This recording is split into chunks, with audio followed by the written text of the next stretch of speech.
Hello, everyone. Welcome back to POP, Progress Over Perfection, the podcast that will change your life forever. Today, we are here with Karen Adams from Financial Management 101. They teach you how to build financial muscles.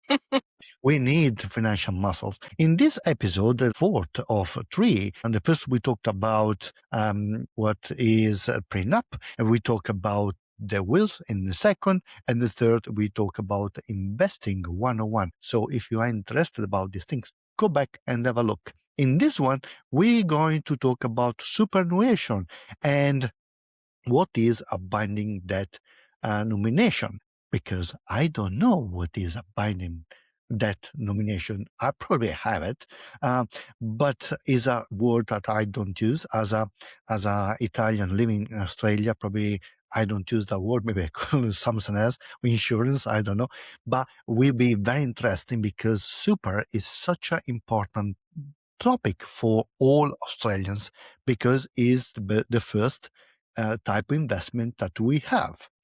Now, hello, Karen. How are you? Good, thank you. Thanks for having me back. Look, you did such a beautiful job to the last three episodes, and I want you here for the next one, for this one, because I think you're the right person to talk about these things, especially because you are very passionate about this subject. Can you explain to me what is a binding debt nomination? Absolutely. And thank you for asking me on this topic because I'm very passionate, as you know, about certain areas when it comes to financial education. So, as you know, super is our largest, one of the biggest investments that we as human beings in Australia, and even mostly in Australia, because that's where our compulsory money goes into super on our behalf to help provide some more security and more comfort when we get to our retirement. But most people don't understand what's going on their super fund. Firstly, they don't understand what fees are coming out. They don't understand what investments they're in. And then there is another one that we don't understand is what a binding debt nomination is. So most super funds, and I say most, will offer this ability where you can select in the event of your death where you want your super to go to. It's pretty clear though that it only goes to certain, it's not open to everybody. So super forms part of your estate plan, right? Part of what we talked about in a previous episode about making sure part of your plan is where your investments, your house, your, antiques, jewelry, your super fund, what happens to your children if they're dependent age, what happens to your wishes once you leave this earth, or unfortunately, if you leave earlier or if you live a long life, what estate planning is saying this is what happens, and an executor acts on that. But superannuation, it forms part of the estate plan, but it doesn't form part of the will. So the will is the document that lists what happens, but super does not necessarily form part of it. So if you've got a super fund and there's an ability to create a binding death nomination, it's basically a written direction, a piece of paper that you get witnessed like a will, signed off, and it actually says to the super fund, in the event that I die and pass away, this is where I want my benefit and any other benefits within that to get passed to. And it generally goes to anyone who's financially dependent on you, a spouse. It's pretty much one or two. There's three areas that it goes to. So it's very clear. It doesn't just go to Joe Blow down the road or your neighbour. It actually says who is in your first line of person that they need to look after. And so your spouse is one, or your partner, and then someone who's financially dependent, like an independent, like a child, for example. So this binding death nomination lists that something happens, this is where I want my super to go. Why is this really critical? Because in the event that you pass early in this life, the document actually can get acted on pretty quickly by the trustee if it's valid and it's still binding, and I'll share what non-binding is. They could actually release those funds out of your super fund within up to 4 weeks in a lot of cases, right? But when you go through getting an estate plan, it takes a long time to start to unravel and unwind your whole the estate planning based on what your will says, because it takes time to go and get grant of probate to say, yes, you're the executor and you can act on that. Whereas super fund says, we are the trustee of the fund. You've given this document. We're going to pass it to your spouse now. What that does is that releases so much extra pressure from your spouse. He's already grieving as it is. for example, that the spouse is nominated, they can then actually make sure that the house is paid off or other debts are paid off, pay for your funeral expenses. It takes the pressure off. Where it doesn't get non-binding means that some super funds it's only valid for 3 years. Some say it's binding for the rest of your life. So you need to check with the super fund, do they firstly offer a binding death nomination? And if they do, you need to find that form within the super fund and get it completed and then nominate your person, the beneficiary that you want for that. If you've got one and it's non-binary, meaning that it's not valid anymore because it had a 3-year period, you need to get that redone again. But a lot of the super funds now are making it more that it's binding and it's lasting for the life of the person in the super fund. They've changed the rule.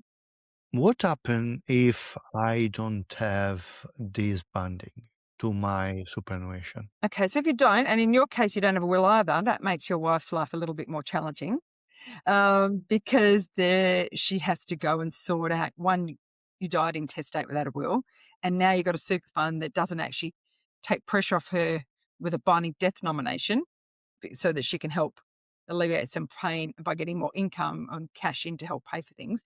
It means that it'll form part of your estate plan, which means the executor's role is then to go and advise the trustee of the super fund that they are acting on your behalf. That's if you have a will. The executor will become a part of that, and they will then sort out where that super fund's to go to, because your estate plan tells you through your normally through a will what happens to your assets and where it's to be dispersed to. So if you don't have a will, you're going to make it very hard for the loved ones left. If you don't even have a binding, so if you have a will, if you don't have a will, but you have a binding death nomination, you've just taken a little bit of pressure off that person, because now a lump sum of money is about to come into their hands to help take some pressure off while they sort the other stuff out. If you've got a will, a valid will, plus a binding death nomination, you're actually making the executor and the person you're leaving behind life a hell of a lot easier. Does that make sense? Makes sense. Sure. What happened when you have a blended family? We have, sorry? Blended family. Right. So in the event you have a binding death nomination and it meets the criteria of what a binding death nomination who can be paid out to, it may go to part of the blended family because they meet that criteria, then that's how it'll work. So it's really about what are the rules of the binding death nomination, who it can get paid out to. So if they're a spouse or a financial dependent person, then it will get paid, whether it's blended or not blended. You can nominate that. But what happens if the family is a blended family and there is not nomination? Then it'll form part of the estate, which the executor then brings into the total asset pool and then disperses it as per the wishes of the person who's passed. So if the blended family, it'll go to whoever they've chosen to do it for. Okay, but what if there is no nomination? Where it Then goes? yeah, but they've got a will. Do they have a will still? No will and no bandit. Then it's up to the courts then to decide. Okay, so they can be challenged as Absolutely. as the will can Yep. be challenged. But Well, because it's this, part of an asset. It's all forming part of the asset of that deceased person. So now you have to go and apply for, I think it's letters of administration to the government to say that we want to act. Or everybody just goes to court and says, I want this, I want this, I want this. And then that's where the court then decides, because they will appoint an appointer to handle that for you, because you have left in a bit of a mess and haven't nominated a will with an executor to handle that, or you haven't actually done the binding death nomination. So you can see why having a binding death nomination means that your super then goes to who you choose within the parameters of what the trustees' rules are. is actually another will. Well, it doesn't form part of the will. It forms part of the estate planning.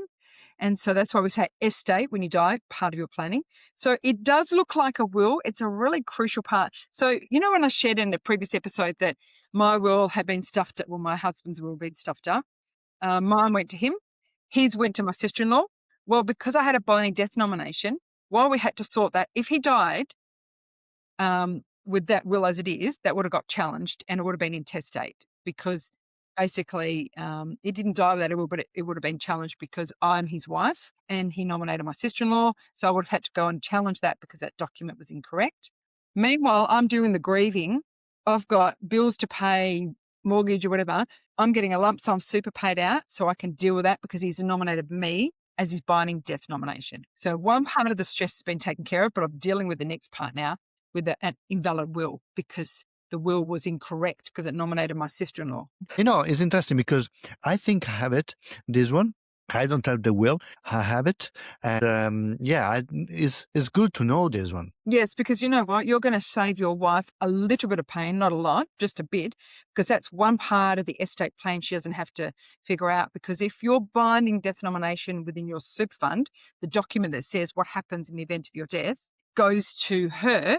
It takes a small percentage off now because she's got money, bills to pay. If you've got a mortgage, she can sweep that off if there's enough money, or she's got money to pay for your funeral. She's got money now to sort some things out while she's dealing with the next part, which is going to the government and that to try and get letters of administrations to be appointed to handle your affairs. So what I want people to do is, if they're listening, is to check that if they've got a binding death nomination, that it's still valid. And it doesn't take much. You just if you've got a financial planner, they can do it for you. Or you go to the super fund and you ask them, give me proof of my binding death nomination. Oh, you don't have one, Karen. Okay, well, can you please give me the form so I can get it completed? Get it what done. is cost? What is the cost? Nothing. It's just a form. And it gets signed off like a will. It's very much like a will. It has to be witnessed the right way and signed the right way. And they will have instructions within that. And it's pretty clear. Now, if you don't have a binding death nomination, the trustee then is at the discretion of where they send that super money to. And if you don't have a will, then it's still at their discretion. They're waiting for that piece of paper from the government to tell them, or whoever's been appointed to handle it, where to send it. So the money will sit there waiting for instructions. If you have a binding death nomination, it gets paid out. Most super funds can pay out within 4 weeks because they've got to sell down assets, roll it in, and then send it off to wherever the binding nomination says to send it to. And that's where the trustee has to follow the rules set out of a binding death nomination, a valid one anyway. Now, look, Karen, this information are very, very important because you don't find this information very easily, and there's many people do not know these things. So I want to thank you to be so clear on these things and so easy to understand for everybody. I would like to talk about a little more about the superannuation. What are people missing in their super right now that they could cost them $1,000? One of the first things I'd like people to do is check your fees, making sure that you haven't got more insurance in there that you needed, because back then you were automatically given in a lot of super funds, granted automatic insurance cover. But if you've got insurance outside the fund, you may not need the cover in. Again, you need to check with a financial planner or check with the super fund. Check what other fees you're paying for, most importantly. Check the investment strategy. Are you in the right strategy for you and your risk level? Again, check with your financial planner. Most super funds did have some financial planner attached to them, even the industry funds where you can go talk to somebody. What else? And just making sure it works for you. I always say if you're in your 40s and especially your 50s, you need a financial planner to make sure your super fund is working for you. One, that you've got the right strategy in place. Two, you're maximizing your contributions. And I'm not going to share, because I'm not a financial planner anymore, those strategies and that, but I cannot, and this is why I'm highlighting, everybody check your super, because remember compounding interest, right? Compounding interest, you got paid, say you have $1,000, you got paid 10%, there's 1,100, so $1,100. Next year, you get paid 10% again. So that gets added on to what you've already started to accumulate. So it's a snowball effect. And so that's why the compounding effect within a super fund is really important, that you make sure that you're looking at what you're contributing, where your fees are going, in the right strategy, and starting to think about how you can use some tax effective co-contribution strategies that financial planners can share with you. If one income earner is not as high as the other, you can split your contributions depending on the individual's personal circumstances. So there's a whole lot of structure with super fund, which I'm not authorised to talk about anymore, that you need to go speak to a financial planner to make sure a super fund is working for your advantage. But the highlight today is that regardless of all that, make sure you have a binding death nomination. So in the event of something happening and you don't have a will, your spouse or your financial independent person can actually have some money behind them while the rest of the stuff is being sorted out. And if you do have a will, you've still got some extra money coming in to help take some pressure off while you sort some other things out. Beautiful. What are the assumptions the couple make about super that create conflict later? I don't think there's any conflict that creates. I think people just forget about their super because they think, oh, I'm not going to need till I'm 65. And then they get to 60, 63 and they go, oh, yeah, I want to start thinking about retiring now. But they didn't maximize their contributions. They didn't look at where their super fund was invested. They didn't look at the fees. And then they've actually got less than what they probably should have if they'd actually spent the time. Even in your 30s is better off than your 40s and 50s. The sooner you start to look at your super fund and treat it like a big investment that it is, let it snowball, but just review it every couple of years, your life will be a whole lot more comfortable when you get to retire. And you might even be able to retire earlier, depending on where you invested and what you did. Well, interesting. All right. What do you think a young couple should do to make sure that they're going to have a good retirement? Review your super fund regularly, for starters, and look at where your spending is. If you're a person who likes to invest in super, I know a young fella in his 20s, he always put a few extra dollars away on top of his other investments into super. His super fund now is just incredible, and he's in his 30s and he started in his 20s. So it's a matter of starting early and not thinking that super is just the end of my life and I'll worry about then. It's now starting now and planning as part of your investment strategy. Mhm.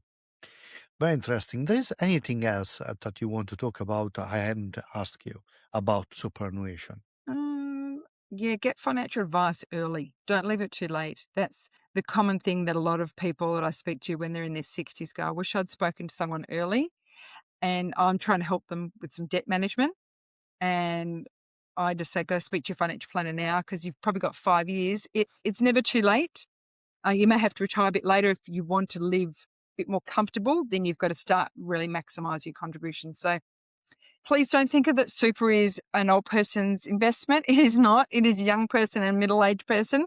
And it's now when you start to look at it so that you're actually making it work for you. So when you retire, you can retire sooner. Because some people who've done it earlier in their 20s and their 30s have actually now retired in their 50s and early 60s, not waited to 65 and 70. So it is a very big beast and a great investment when you work it right. Mm-hmm. So, if someone have a business like me and you, what is the best strategy for superannuation? You're going to ask me that one. 'Cause I was just thinking, well, as business owners, we tend to not put money into super because we're too busy in capital growth and investing in our business in other areas. There are some strategies which you can do, and you need to see your financial planner for this, that the co-contributing strategy for someone who's a PAYG employer versus someone like us who are self-employed. There is a strategy that enables you to maximize your super over a 5-year period by putting in up to about 25, 27,000. Again, the rules change each year, where you can maximize and get some maximum deductions when the income starts flowing in your business. I always say to people, for self-employed people in particular, we're the ones that don't put our money into super like we should. And those strategies need to change. And that's what we've done over the last 12 months so that I can maximize in my younger years ready for when I retire. But it's getting the financial advice. So even I, as an ex-financial planner now, get financial planning advice to make Of course. sure that I'm actually working towards the goal of what we want to retire on, because we've got a goal what we want to retire on, is actually working for us. I don't have time to manage my own investments anymore. I don't have time to actually keep up with the rules. I know what the rules are, but that's their job.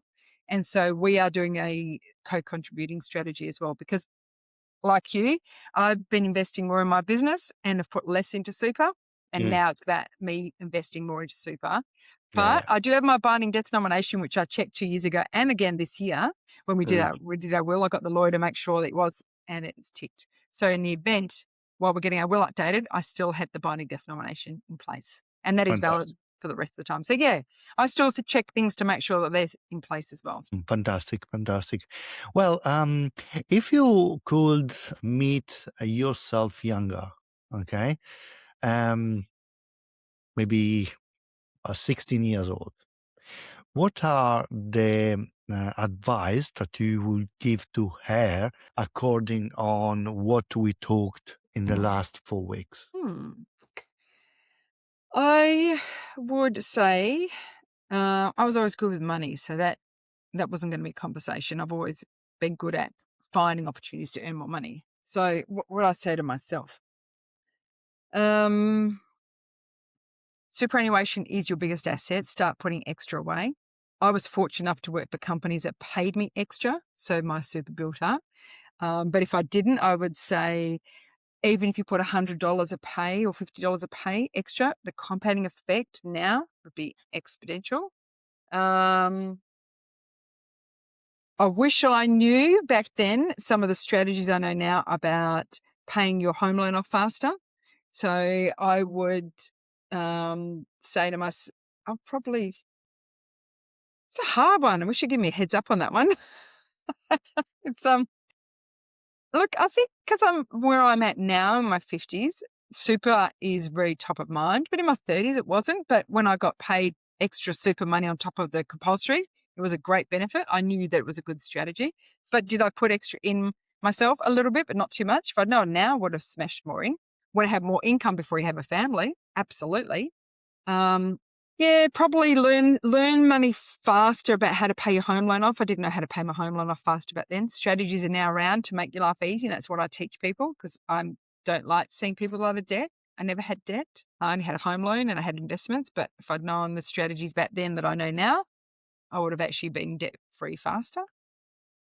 So I don't know if that really answers your question, but This is what you will tell to yourself younger, and is something very personal, no? yeah, and I wouldn't have changed anything, to be honest, Maura. I actually lived a very big, full life when I was younger and I just jumped in and did things. So I wouldn't change anything I did. I just wished I knew how to pay off the home loan faster back then, because then it would have been fabulous to have one of those other ones debt-free sooner. So, yeah. Karen, we are at the end of these 4 interviews. If someone want to work with you, where they can find you? They can find me under financialmanagement101.com.au or they can find me under Karen G. Adams with 1D.com.au. I'm on all socials. My website's there. You can search me through you because I'm sure you'll have contacts somewhere through you. Yeah, so Financial Management 101 is my company and they can find me there or karengadams.com.au or .com, same thing. They can find me there. I know that you have even a periodic, correct? You yeah, The what, sorry? periodic. What's called the things that you write about, that I give you the article to write. Oh, What's yes, the it called? Your Money e-magazine. Yeah. Okay. Give me a second. All the So blogs. I have blogs as well, so yeah. magazine. So I know, Karen, that you have a magazine as well. So what is the magazine about? Yeah, so I called it Your Money e-magazine because everything's online today and Your Money is about you being you in control of your money. So in there, I write what's happening with market updates. So people who are interested in investing, they can actually start to educate themselves to have better conversations with accountants and financial planners. I give a highlight on not just stocks and shares that's going on in Australia and globally. I talk about an educational piece. If I've had a podcast guest like yourself, I get them to share their views and their thoughts that I think people need to know. So I'm all about educating people to have smarter decisions with their money. And you know where this started, Mauro, is when I was 18, my dad said, you need to have a super fund. I said, sure, Dad. And Mum and Dad had got theirs done. And so 18, set up my own super fund, right? So it was always good with money. And then I went overseas and 21, I went over for whatever time. I thought it was going to be 2 years, whatever. In 12 months, I came back after a fantastic adventure. And while I was away, I didn't put money into super. And so because of that, it started dwindling down with fees and all the other things that happened within a super fund. And I got really disenchanted, thinking I worked really hard and my super fund dropped by half. So it's because of that that I created the Your Money e-magazine. I create blogs and I educate people because I want to make sure they don't lose money like I did, even though they work hard for it. They're better informed about how to manage it. So the e-magazine in particular is just a monthly magazine because people's inboxes are bombarded all the time. So it catches up on what blogs were out for the the last month. It catches up on what podcasts were out. So people may go, oh, I want to listen to Mauro's podcast on this that we talked about. So then they can go in and find it. Or I want to read that blog about this. So it's like a catalogue for the month of what's happened without getting bombarded in your inbox. So that's what that was about. And if someone is interested to read your magazine, what they can do to get it? Yeah, so if you just get onto my website under financialmanagement101.com.au, either or works, and they go into the front screen, it'll have it on, or into blogs. There's a subscribe to your e-magazine. It's free, and they just get it into the inbox every month. It's really simple. Thank you. Because I read it and I found it very interesting, and I Thank you. was amused about the fact that you actually have a magazine. Not everybody have a magazine, and you have a magazine. I don't have a magazine. You have a magazine, so I think it's pretty cool. Oh, it's been going for about 2 years now. And thank you for that, because I review it and I'm getting more, I want some spotlight guests, people who can add some more value to people's lives as well. So that's why I always get people to come and do a commentary, because they don't always want to hear me. But it's more just giving some, again, more free information and advice to help make people's lives a lot better. That's what it's all about. Fantastic. Thank you, Karen. Thank you, everybody that listening this podcast. I hope you like it. I hope you forgive me if sometimes I stumble my word. Remember, English is my second language. And sometimes I stumble on top of that. So anyway, see you in the next episode with Progress Over Perfection. Thank you, Karen. Bye-bye.